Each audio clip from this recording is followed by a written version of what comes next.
భారతీయులకు బంగారం అంటే ఎంత మక్కువో చెప్పనక్కర్లేదు. బంగారాన్ని శుభసూచకంగా భావించే భారతీయులు ముఖ్యమైన సందర్భాల్లో బంగారం కొనుగోలు చేస్తారు.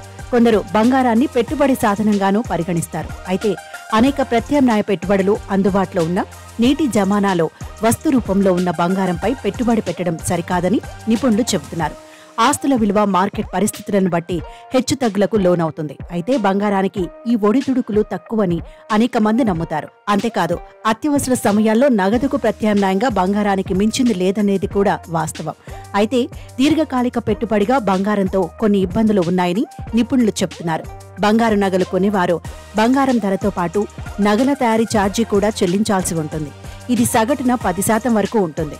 పెట్టుబడి కోణంలో చూస్తే ఇదంతా వృధా ఖర్చే. ఇక బంగారు నగలపై 3% జీఎస్టీ చెల్లిస్తారు. కాబట్టి జీఎస్టీ ఇన్పుట్ లేని వారు ఈ మేరకు కొంత మొత్తం నష్టపోవాల్సిందే.